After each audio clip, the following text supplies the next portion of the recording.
Imagens inéditas do Brokeback Mountain versão Amazônia. Lula e Macron curtindo o amor do desmatamento. As imagens são lindas. Parecem duas bailarinas apaixonadas caminhando pela selva. Afinal de contas, não existe mais desmatamento na Amazônia. E o Macron pegou o avião, saiu da França, veio para o Brasil com medo de pegar dengue, malária, febre amarela, febre aftosa e qualquer outra coisa que a Marina Silva também já tenha contraído e se embrenhou com o Lula para o fundão da Amazônia. A grande questão é que eu não sei se o filme que os dois estão protagonizando é Brokeback Mountain ou A Dama e o Vagabundo. Inclusive, vocês podiam comentar aqui embaixo. E aí, nesse caso, quem seria a dama e quem seria o vagabundo? E a Janja em um vídeo disse que o estado onde 90% da população não tem esgoto é muito lindo. E ela aparece deslumbrada num barco tomando um birits. Dá uma olhada. Oi gente, tudo bem? Vou falar baixinho porque eu tô ali, ó, o presidente Lula tá bem ali com o presidente Macron. Eles estão gravando um vídeo e a gente tá navegando aqui, indo pra ilha do Cumbu, conhecer uma comunidade ribeirinha. Eu tô muito emocionada porque eu tô aqui tomando um suco de bacuri, que eu amo, fruta da Amazônia. A COP30, ano que vem, 2025, vai ser aqui em Belém. E vai ser tudo muito lindo. A verdade é que o Pará, o estado sede da COP30, tem um dos piores saneamentos do Brasil e do mundo. É uma vergonha o que acontece lá. E a Janja com a tacinha na mão, muito preocupada. Vou falar baixinho pro presidente Lula, que está logo ali gravando. É uma situação vexatória. Olha essa pessoa como primeira-dama, que falta de classe, que falta de postura, que falta de empatia com as pessoas que estão naquele lugar. Mas o Lula conseguiu um dinheirinho do Macron, ele vendeu a Amazônia, olha que legal. Brasil e França lançam um programa de 5,4 bilhões de reais para proteger a Amazônia. Provavelmente ele vai usar isso para comprar Hilux para Tupinambá. E aí a questão é a seguinte, as ONGs estão comemorando, porque o dinheiro vai para as ONGs. O fato curioso, o governo Lula liberou 3 vezes esse valor, 16 bilhões de reais, em Lei Rouanet, só em 2023. Ou seja, ele não precisava ser a marmitinha do Macron se não tivesse gastado tanto dinheiro com um artista que fica falando We Are The World e abraçando Lula, abraçando árvore e aplaudindo o sol. Só que não existe prioridade no governo Lula. Ele prefere colocar o Brasil de cócoras para a França e simplesmente subjugar a soberania nacional. E no meio disso tudo, o cacique que xingou o Bolsonaro recebeu uma medalha do Macron. Olha que incrível. Macron concede medalha a cacique Raoni, a mais alta honraria da França. Deve ter sido a mesma honraria que eles deram para o Napoleão.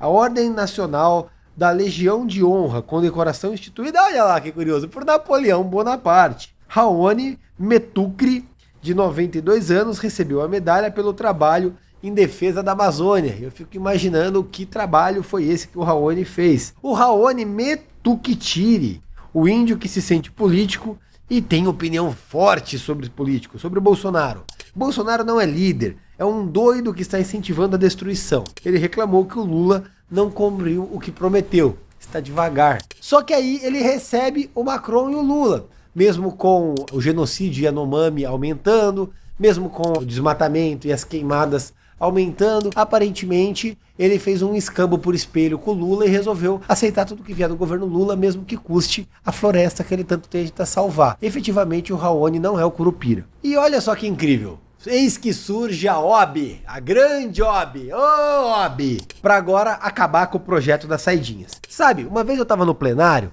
numa audiência pública, e aí eu acabei cometendo um sincericídio sobre a OAB. Ficaram bravos, eu soube que umas comarcas lá do interior lá resolveram encher o saco, queriam pedir a minha exclusão dos quadros da OAB, porque eu disse que a OAB me envergonha, que eu tenho vergonha da OAB. Eu, na verdade, não vou nem repetir, eu vou colocar eu mesmo falando para vocês verem a minha opinião sobre essa instituição vergonhosa. Coloca aí. Eu, particularmente, como advogado, me envergonho da ordem. Na hora de cobrar a mensalidade, eles são ótimos. Na hora da comissão de prerrogativa se unir para defender que um bandido volte à cadeira presidencial, eles também são ótimos. Na hora de defender a população que é diariamente roubada pelos bandidos que eles tanto se defendem, aí eles se escondem. Na hora de eles aparecerem em um debate importante, seja na questão do zoneamento, que eu presido a comissão, na frente parlamentar pelo centro, novamente se escondem. Lembram de aparecer apenas em período das eleições da OAB. Do contrário, são aquelas festas e comendas que eles fazem entre si, numa elucubração interna, para simplesmente valorizar o próprio ego em uma instituição arcaica, retrógrada, que em nada contribui com a sociedade. E aí, sabe o que aconteceu? O Conselho Federal da OAB aprovou um parecer que aponta a inconstitucionalidade no PL que acaba com as saidinhas. O parecer foi enviado ao Lula.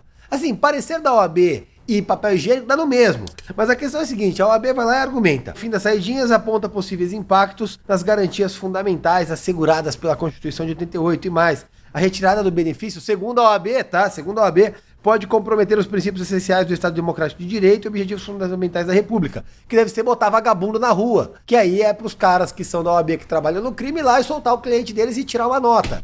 Incrível, né? E aí depois a gente vai tomar arma na cara. Enfim, o texto foi aprovado por unanimidade pelo Conselho Federal da OAB. E aí diz o parecer, vou ler aqui, porque se eu li, você vai ter que ouvir. Ao fim e ao cabo, só se fosse o canaveral, as saídas temporárias configuram uma espécie de concretização do direito ao convívio familiar, educacional, profissional e social com vistas ao fortalecimento de perspectivas de vida após a experiência prisional. Agora eles vão vender a prisão como experiência, tá meio que na moda. Você tem uma experiência gastronômica. Você não vai viajar, você vai ter uma experiência. Então agora a experiência prisional. Podia pegar essa galera e fazer eles terem uma experiência na cadeia. Ao mesmo tempo, potencializam a própria segurança pública. Claro, OAB, claro. Você pega o cara que tá preso e põe na rua porque potencializa a segurança pública. Depois os caras falam mal de advogado, ninguém sabe por quê. Ao passo que preparam um retorno gradual do custodiado para o convívio social, possibilitando avaliar o seu comportamento a fim de averiguar se pode ou não seguir para o regime menos gravoso, ou mesmo ser submetido à regressão de regime. É maravilhoso como alguns jurisconsultos aqui que redigiram essa bosta têm a capacidade de pegar as terminologias e transformar em bonito uma coisa completamente estapafúrdia. É interessante, um negócio que eu sempre achei divertido na advocacia, o tesão que eles têm por rebuscar o linguajar. Aquela velha piada, para advogado engolir o sapo é deglutir o batráquio. Então eles têm que ficar de alguma maneira floreando, enfeitando o pavão para falar o óbvio. E aí vem ao fim e ao cabo, e garantias, e o escambau. E a garantia do cara que foi assaltado? E a garantia das pessoas que são diariamente feitas reféns por bandidos? E a garantia das pessoas que perderam o filho por conta do vício em drogas? E a garantia da mãe que perdeu o marido num assalto que foi baleado? E a garantia das meninas, das vítimas de estupradores? Aonde estão essas garantias? E a garantia da mãe da Isabela Nardoni que vai ver o pai dela sair da cadeia o mês que vem? E a garantia do irmão da Suzane von Richthofen que viu sua vida ir à bancarrota por conta de uma atrocidade cometida pela própria irmã? Aonde estão as garantias dessas pessoas? Aonde estão as garantias dos brasileiros que são diariamente roubados por criminosos das mais diversas castas? Aí a OAB não se preocupa, fica calada como um bando de ratos acovardados, vão perseguir esse vereador que vos fala porque simplesmente está exaltando a própria opinião. É uma vergonha o que eles fazem. Esse tipo de postura, querendo meter o bedelho onde não é chamado, para criticar um projeto necessário que foi aprovado na Câmara dos Deputados com o brilhantismo do trabalho do Capitão Derrite, só mostra o quão apequenada está a instituição e me faz ficar cada vez com mais raiva de ter que pagar aquela porcaria daquela contribuição. Eu prefiro pagar imposto do que pagar OAB. Um abraço e vamos processar tudo.